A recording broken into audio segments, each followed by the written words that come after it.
오늘 주시는 말씀은 시편 50편 14에서 15절까지 말씀입니다. 감사로 하나님께 제사를 드리며 지존하신 이에게 내 소원을 갚으며 환난 날에 나를 부르라. 내가 너를 건지리니 내가 나를 영화롭게 하리로다. 아멘. 할렐루야. 목이 더 계속 잠기고 힘들어지는데요.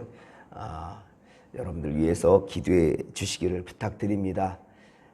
저 혼자만의 신앙을 위한다면 상관없는데 성도들을 위해서 말씀이 선포되는데 참 이 목이라는 게 그렇게 중요한 것 같아요. 이광수 목사님 이제 돌아가셨는데 사실은 목 성대결절 때문에 힘들어 하셨거든요.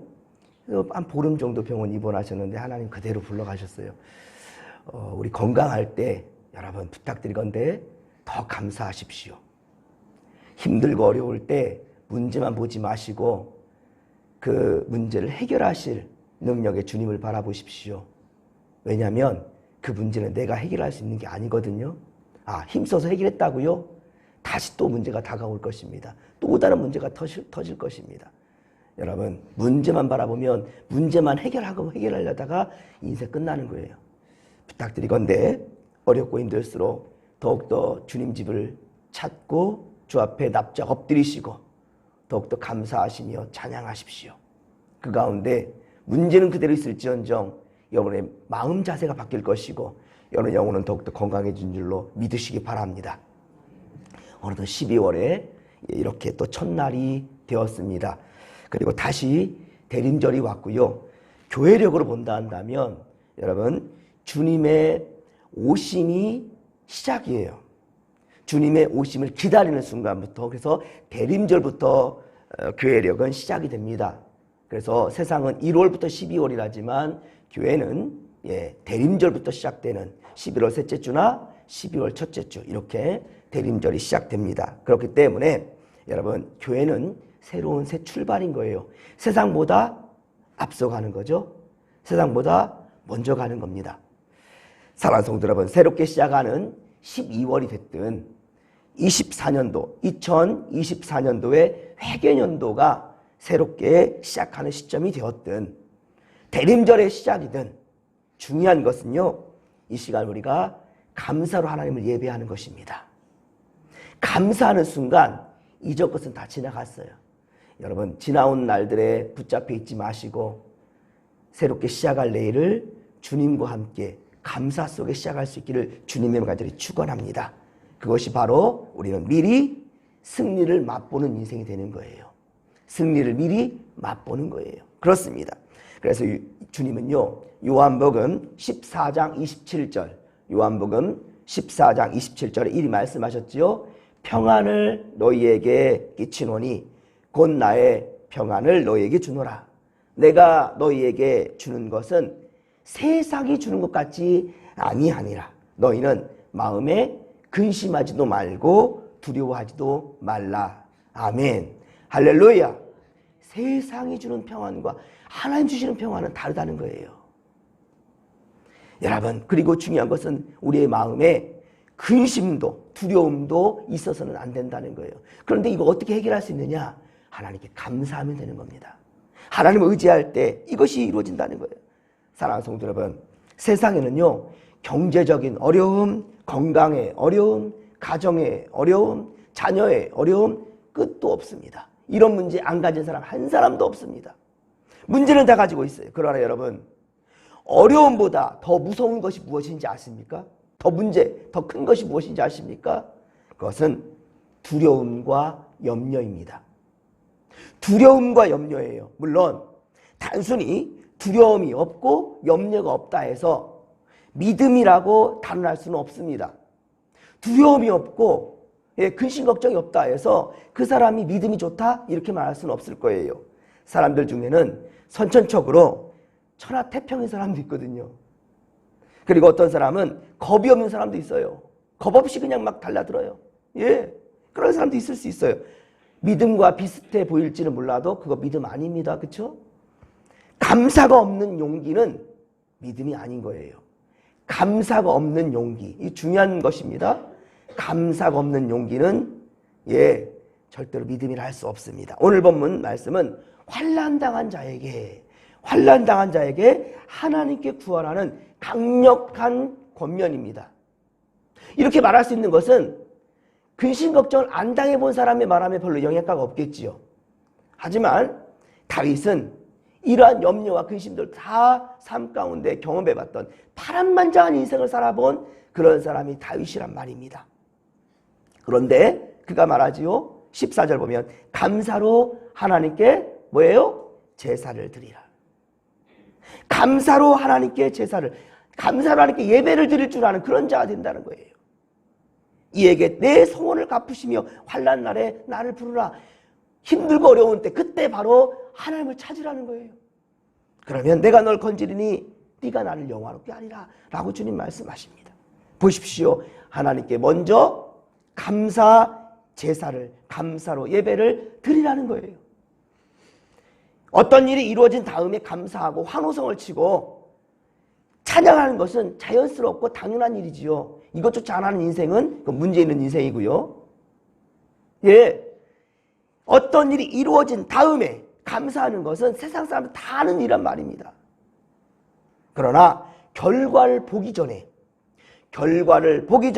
감사한다라는 것은 전능하신 하나님을 믿고 의지하지 않는 한 이렇게 가능할 수가 없습니다.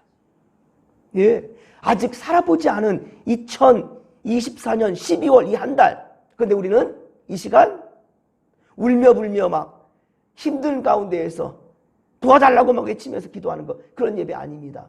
우리 이 시간 어떤 예배입니까? 감사 예배입니다. 아직 감사를 경험하지 않았는데요?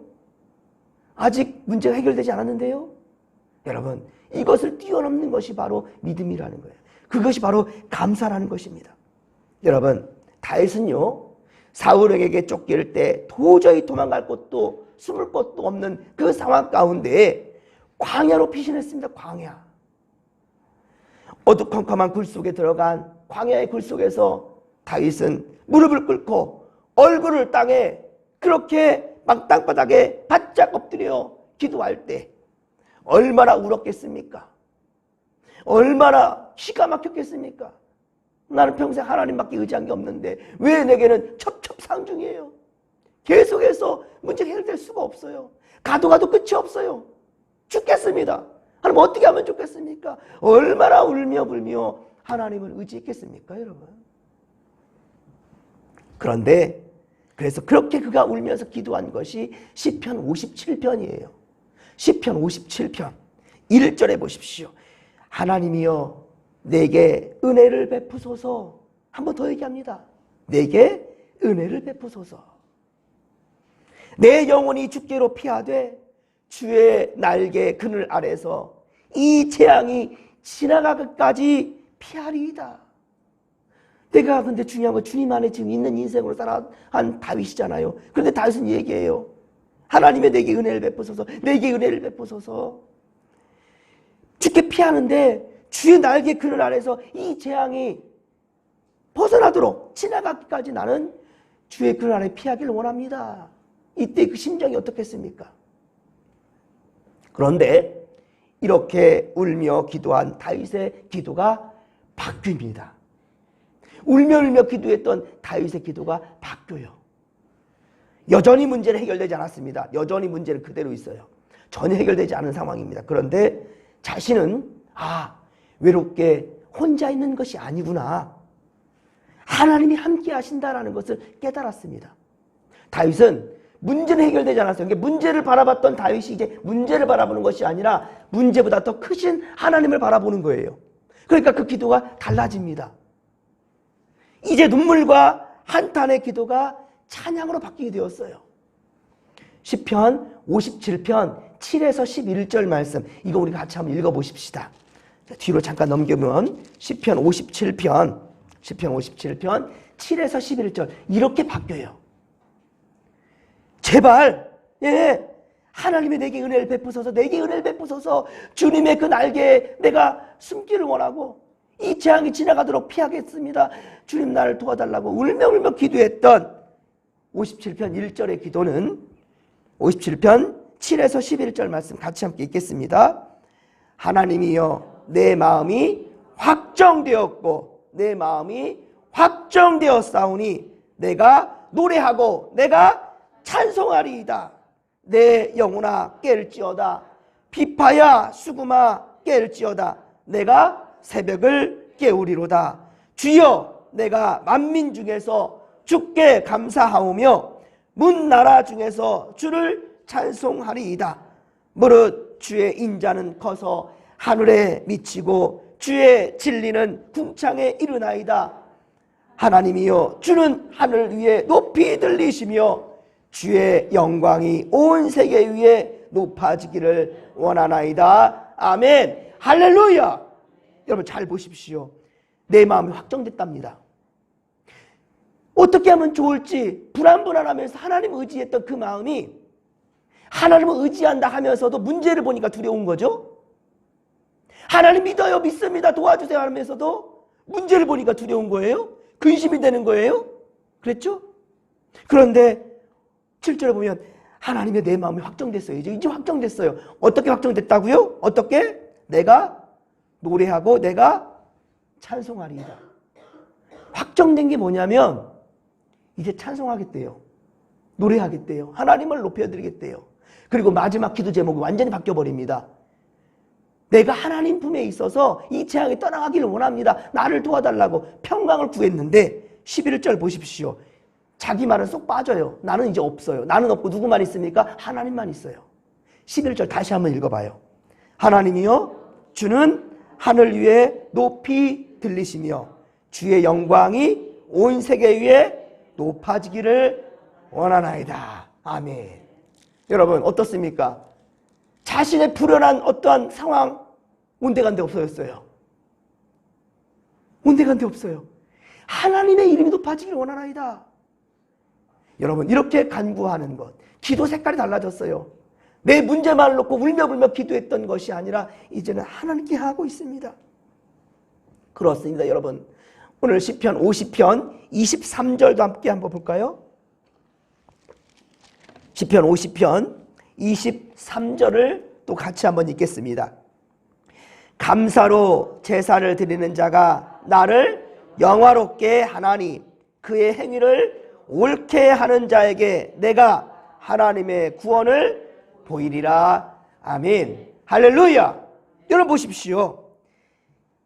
감사로 제사를 드리는 자, 감사로 예배하는 것, 근심과 걱정이 아니에요.